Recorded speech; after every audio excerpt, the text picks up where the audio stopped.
Okay, everyone, you can now just close your eyes. I'm going to close my eyes while I talk to you.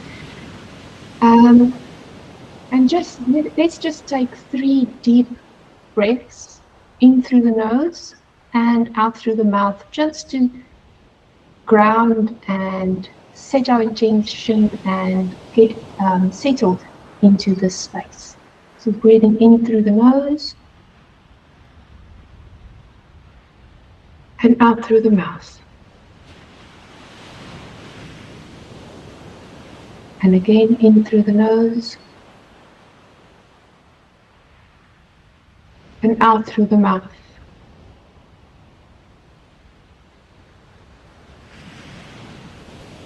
And the last one.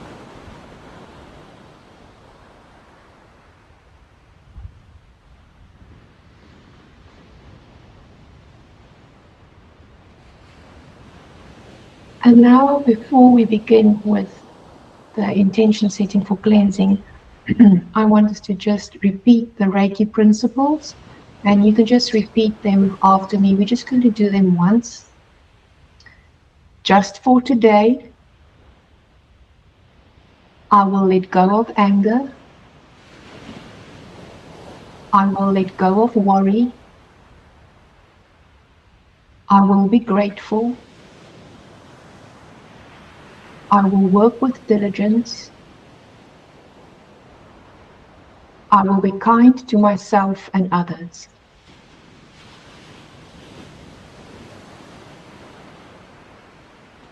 And now we can go into the intention setting of cleansing ourselves from any unwanted energies, anything that is not resonating with you at the moment. And we do that by looking at these ocean waves and and intending that as those waves come towards you, they're bringing in the loving, pure, high vibrational energy, and it's filling you, your physical body, your energy body, from your crown of your head to the tips of your toes and your fingers. And then as that wave pulls back, you're just pulling out and drawing out with it anything that you want to let go. And then the whole cycle repeats itself again. And at any point, you can just close your eyes or just keep watching those ocean waves.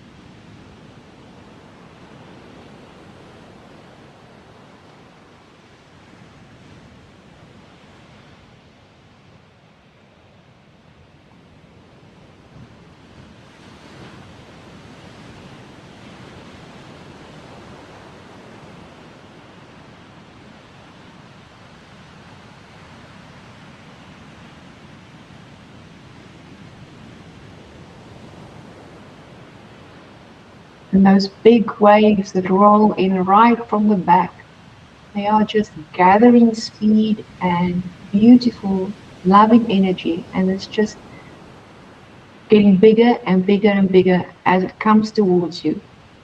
And then it hits you with that beautiful, loving energy. And with the same force, it is taking away anything that you want to give it. Any dense energy that needs to go, you can send it into those waves.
So now that we are cleansed and ready to receive the Reiki energy or the healing and ready to give that healing, those without Reiki can now just sit back and be receptive, open yourself up to receive the healing that is going to follow.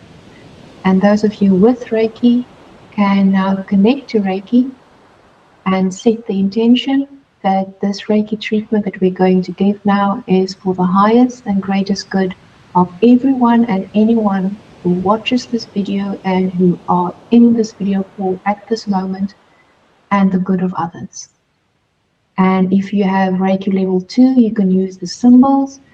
And oh, there I'm already feeling feeling it happen. And we can now, you can raise your hands. You don't need to if you don't want to. Your intention is enough, but I will be putting my hands out. And we envisage a big ball of bright white light or golden light, whichever you prefer. And this big ball of light is hanging above an immense group of people. And that group of people includes those on this call. You've got the names there on the screen. You know who are in this call. And anyone else who will in the future join this video, join by watching this video. And the strands of Reiki energy is coming from that ball, going into the crowns of the heads of everyone standing underneath it. And we are now just going to allow that Reiki healing energy to flow for everyone's highest and greatest good and the good of others.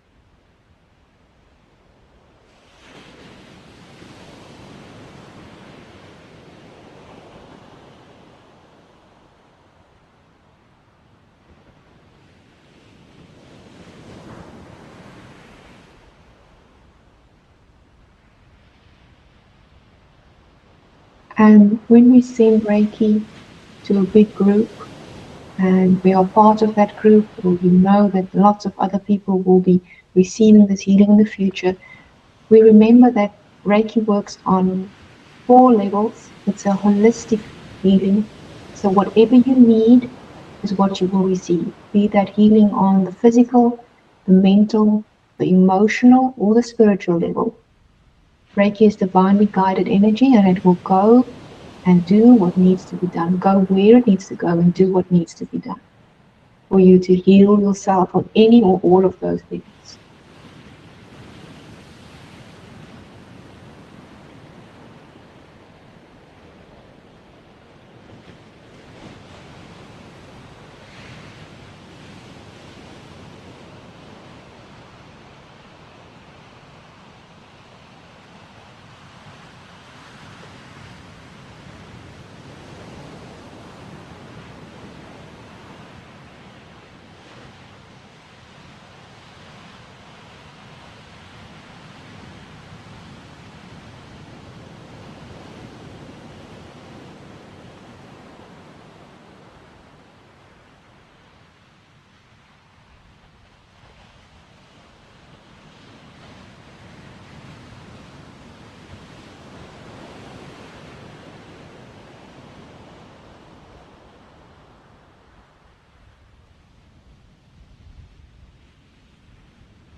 And I wanted to say that seeing as this is a Reiki share is always on the new moon, which is a day for setting intentions for the new phase. It's like a clean slate.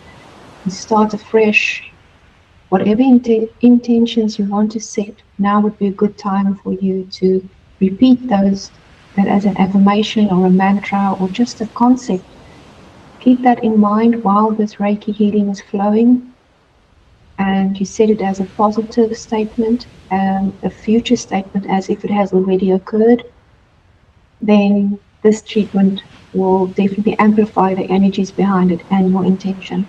And in conjunction with it being new moon, it will definitely take root and manifest.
And we're now reaching the end of this treatment. So I want to ask those practitioners to just put their hands in Gasho and say thank you. And then everyone can gently open their eyes. And if you feel that you need to be grounded because this was maybe a bit intense for you, just stamp your feet, maybe rub your hands together, and get back into the present moment. And if you wanted to, you can switch on your microphones and your videos again.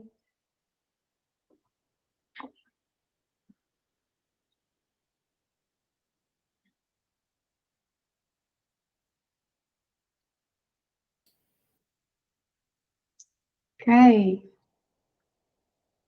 So would anyone like to share anything from this experience, especially with the waves in the ocean? Did that change things? Did that help? Was it? You can talk to me. Wow. Just remember to unmute yourself. I found it very calming and reflective. Okay, Yeah. wonderful.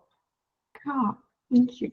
Yeah, so because I kept the music, the ocean, the sounds on, even though we weren't really looking at it anymore, but it is extremely soothing. Yes. Soothing and cleansing. Yes. It felt very cleansing. Yes, exactly. That's what I'm so glad you like the idea. Yeah. Because just before that, I had another video, and John and I always test these videos in advance, and it was called White Noise Ocean Waves or something. And it, in principle, the waves was really nice to look at, but it was too much of a noise. It wasn't soothing at all. The natural sounding wave breaking, you kind of can get your breath in sequence with it to a certain extent.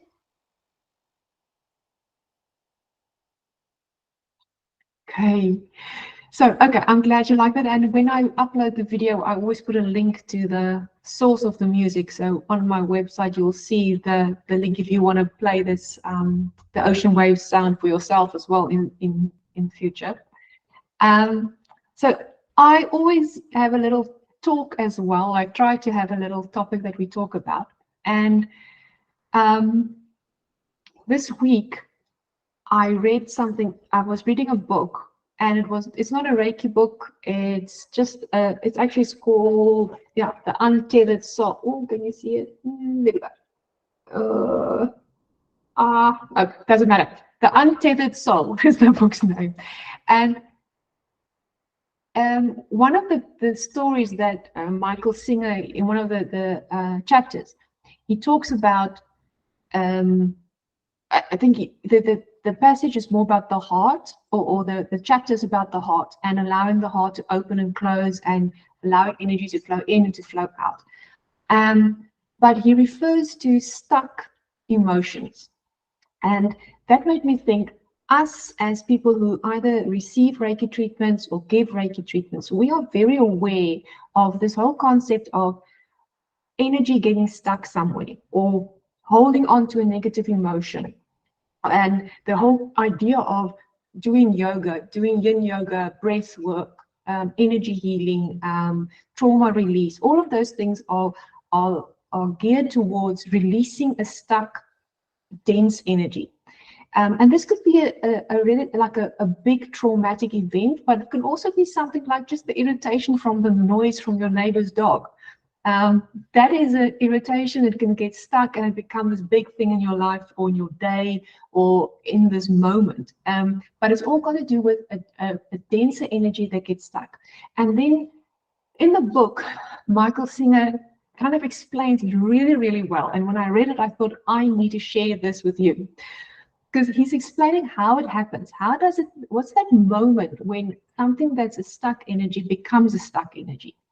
And he says it's like, say, for instance, you're driving in your car and you're on a busy road, like the national road, the N1 or something. But as you're driving, you're moving forward and there are other cars coming past, and they just pass you by.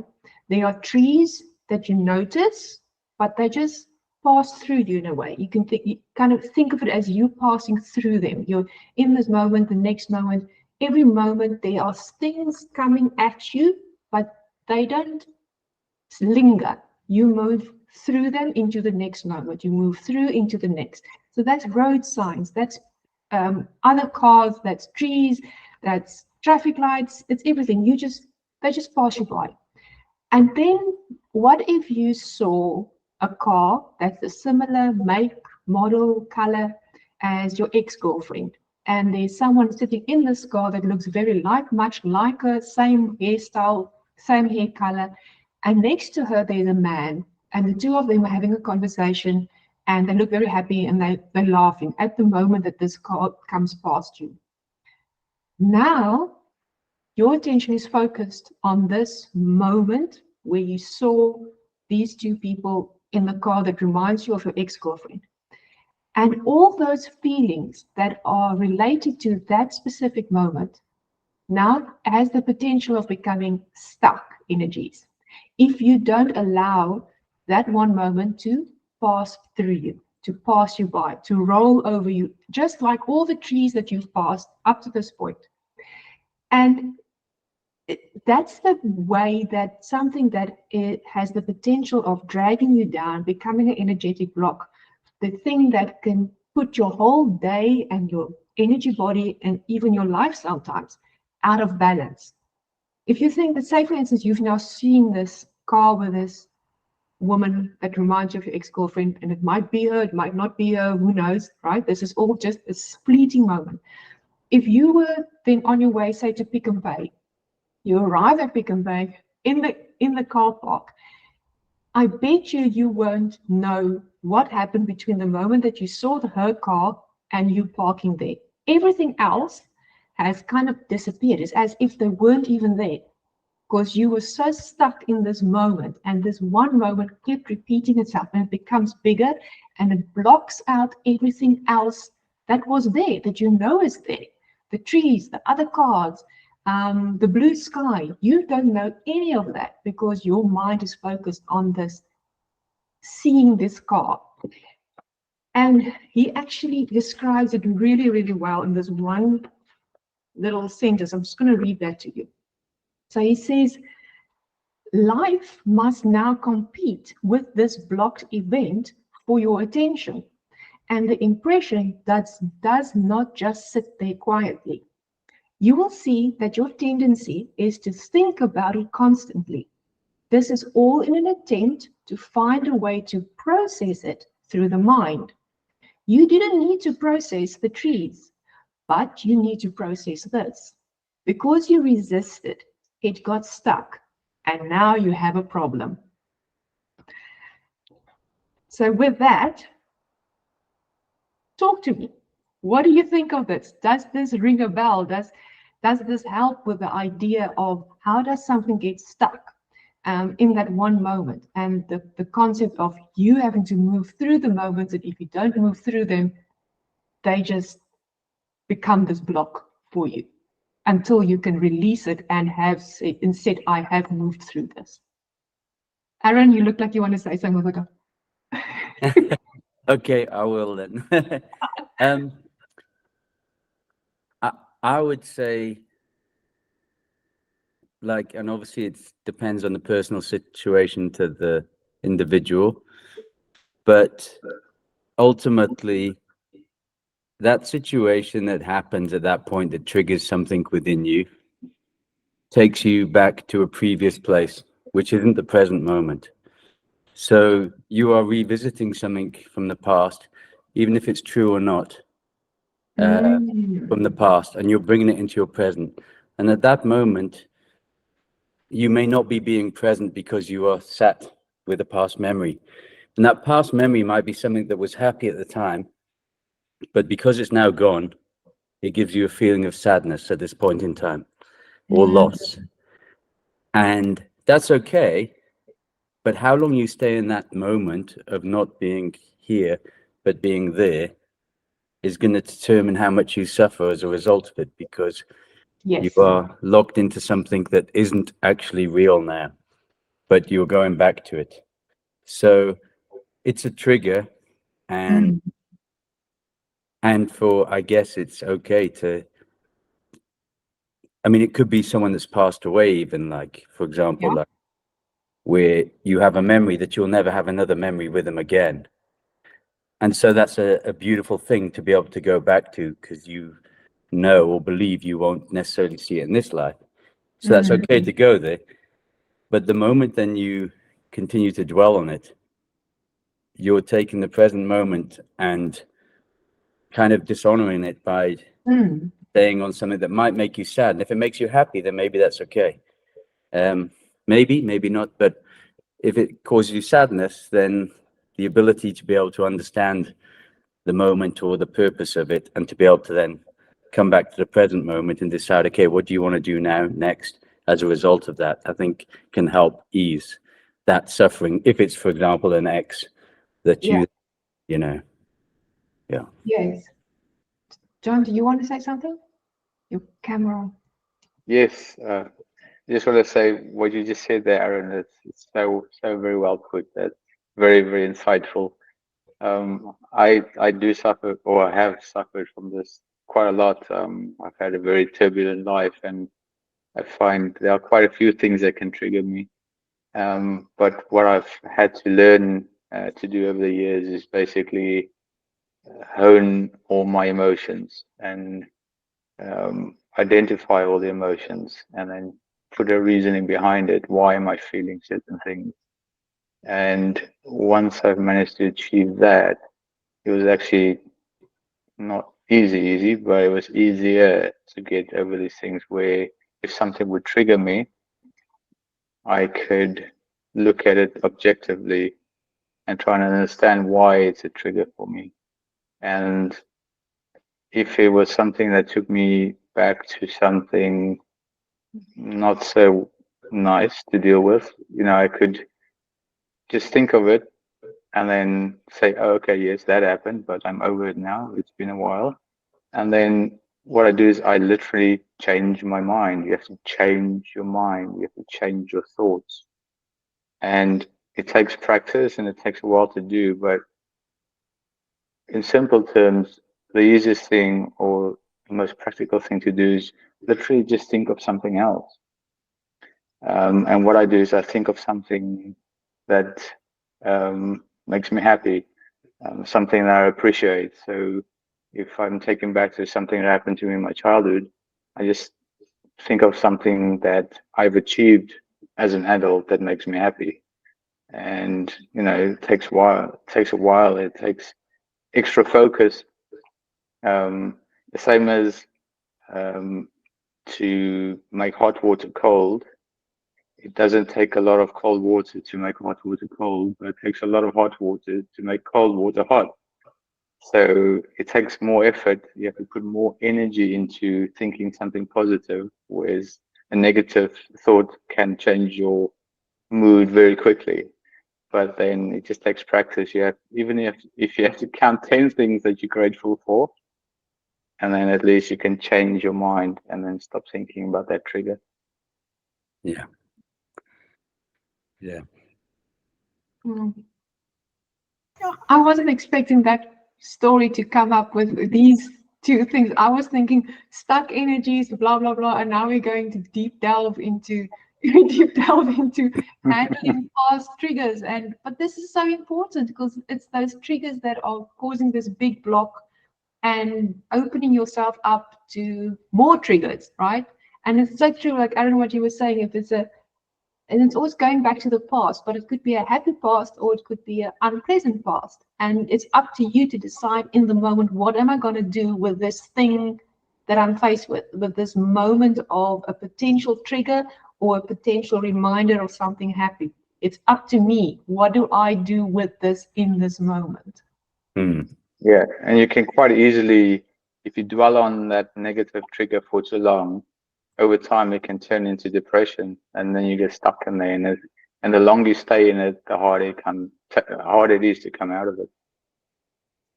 Yeah, Cecile, do you want to say something? Yes. I would like to add something. Sorry for my camera being off, Natasha. I will figure it out. Don't worry about it. It's fine. My system hasn't accessed this camera in 2 years, so I don't know what happened.